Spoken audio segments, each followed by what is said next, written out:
Dans cette troisième manche, l'auteur exprime son interprétation du terme « cesser de chialer », qui signifie pour lui cesser de parler.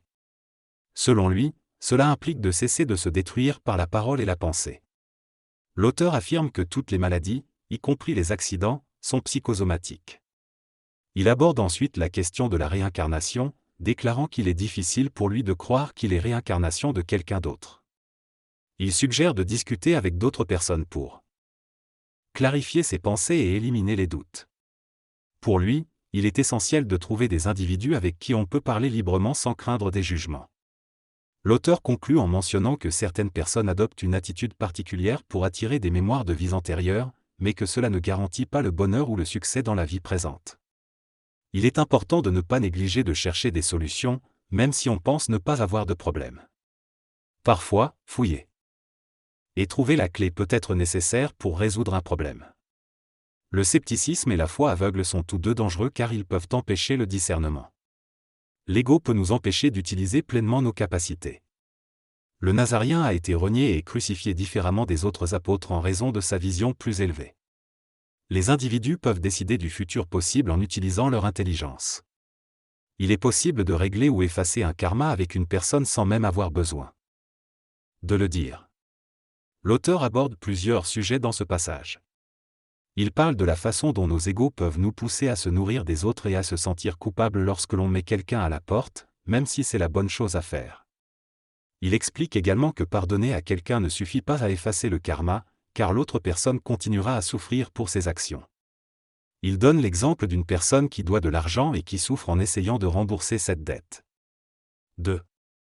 Plus, l'auteur soulève le fait que nous créons souvent des problèmes qui n'existent pas réellement. Enfin, il propose que la communication soit adaptée au niveau de compréhension de chaque individu.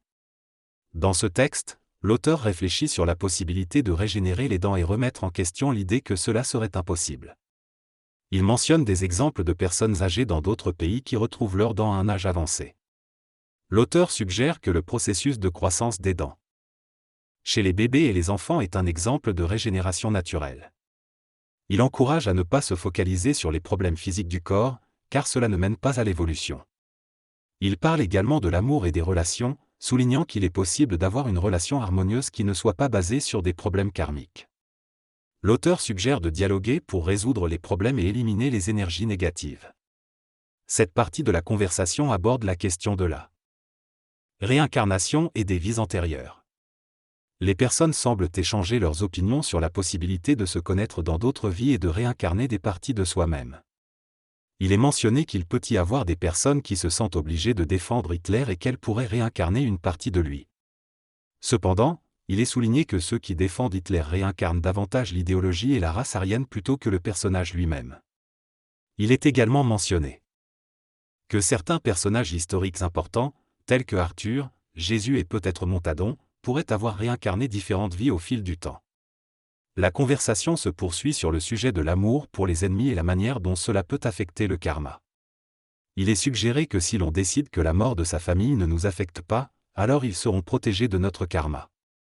Cependant, il est souligné que cela ne les protège pas de leur propre karma et qu'il est important de respecter le plan de vie individuel de chacun. Dans cette conversation, il est mentionné que les individus peuvent être affectés par des événements négatifs indépendamment de la présence d'une personne évoluée. Chacun a son propre chemin à parcourir et vivra son karma et son plan de vie. Il est souligné que des entités réincarnationnelles se réincarnent dans différentes époques, telles que le temps du roi Arthur. L'historicité de ces personnages peut varier selon les connaissances et les intérêts individuels. L'intelligence est distinguée de l'intellectualisme et il est noté qu'une personne sceptique peut être intelligente, mais peut aussi avoir des inhibitions et des peurs. Finalement, il est expliqué que les personnes du groupe dont il est question ont principalement travaillé de manière occulte et certains personnages célèbres comme Merlin ont également eu des rôles occultes, mais n'ont pas été des rois. L'individu mentionne que Maitreya sera le prochain grand maître qui couvrira la planète.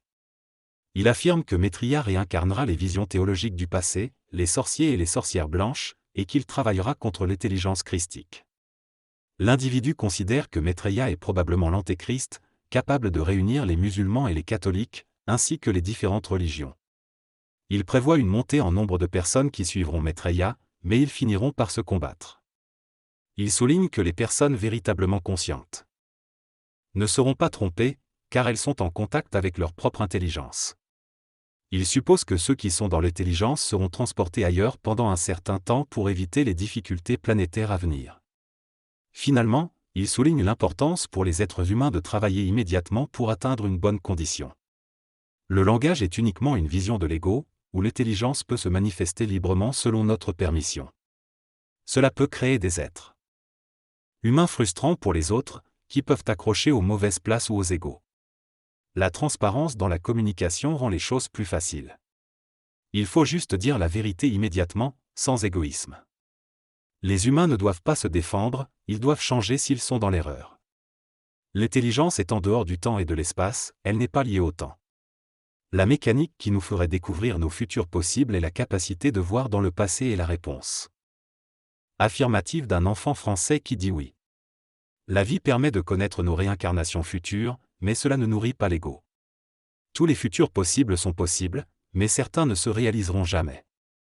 Une personne intelligente peut ne pas être élue, mais cela ne se produit pas. Toutes les façons possibles sont possibles, mais elles ne se sont pas encore réalisées. Chaque point de vue humain a seulement choisi ceux qui se sont réalisés. Le libre arbitre n'est pas sous-entendu dans le fait de faire bifurquer les futurs possibles. Le personnage dans un livre a une liberté de conscience sans un libre arbitre planétaire, mais il doit devenir écologique pour pouvoir bifurquer dans la bifurcation. Il peut mettre en péril ce qu'il est en créant un karma négatif en voulant changer les choses. Dans cette conversation, il est question de la conscience et de son lien avec l'ego. Il est mentionné que la conscience n'est pas confinée à la planète et peut descendre librement, tandis que l'ego est limité à la planète et reste dans la même ronde de problèmes. Il est suggéré qu'il faut trouver une mécanique qui est ajustée à quelque chose d'extérieur de cette ronde. Les robots sont évoqués, mais il est souligné qu'ils ne sont pas la solution actuellement. L'idée que l'ego peut avoir des informations préalables ou certaines ressemblances avec d'autres personnes est également abordée, tout comme le fait que le livre dans lequel ces informations sont décrites a été écrit pour que plusieurs personnes puissent se retrouver. Finalement, la question de savoir si la conscience voyage dans le futur est évoquée, et il est expliqué que la conscience est instantanée, mais qu'elle peut informer l'ego d'une partie de ce qu'il perçoit comme le futur.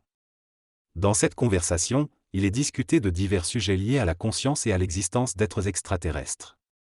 L'interlocuteur affirme que la conscience existe simultanément dans le passé, le présent et l'avenir, mais que nous, en tant qu'humains, devons nous déplacer pour explorer la conscience, ce que nous appelons le futur et le passé. Il est expliqué que certaines personnes peuvent être extraterrestres, mais que tous les êtres humains ne le sont pas. L'interlocuteur mentionne également que la conscientisation se fait souvent en groupe car les individus qui se conscientisent se rassemblent pour attirer une intelligence supérieure. Les religions sont citées comme des formes de confréries qui créent des égrégores pour attirer cette intelligence. Il est souligné que les individus réincarnés peuvent appartenir à plusieurs faisceaux, ou groupes d'âmes, ce qui explique pourquoi ils travaillent en groupe et se reconnaissent mutuellement. Enfin, il est suggéré que certains personnages historiques peuvent apparaître dans des groupements, même s'ils n'y étaient pas initialement, et qu'ils devront se lier au groupe. Dans cette conversation, il est mentionné qu'il y a 47 sons d'humains attendus, qui sont en réalité des extraterrestres venus sur Terre pour évoluer. Ils ne sont pas nuisibles car ils ont la même fonction que les humains et veulent évoluer. Maitreya, mentionné comme l'Antéchrist, est inconscient de son véritable rôle car s'il en était conscient, il ne pourrait pas accomplir sa tâche. Il est souligné que de nombreux personnages historiques, tels qu'Adolf Hitler, ont également agi avec des intentions positives selon leur propre perspective. Il est également affirmé que l'humanité avance de manière progressive telle une chenille, en poussant ce qui est en arrière pour avancer. Il est suggéré qu'en formant un double éthérique, les gens contribuent également à la formation d'une terre éthérique parallèle. Dans cet extrait, les interlocuteurs discutent de la possibilité de voyager dans le temps et de changer le cours de l'histoire. Ils évoquent l'idée d'une personne fusionnée qui resterait dans le présent pendant que d'autres voyageraient dans le passé. Cependant, ils soulignent la complexité de changer le destin de l'humanité et les potentielles conséquences d'un tel changement. Il mentionne également la notion de conscience ascensionnelle de l'humanité et le fait que le changement doit se faire dans le présent plutôt que dans le passé. Il conclut en disant qu'il ne se soucie pas de l'existence de l'avenir, car d'autres possibilités meilleures peuvent se créer. Il rappelle que ce qui peut arriver est bien meilleur que ce qu'ils peuvent imaginer.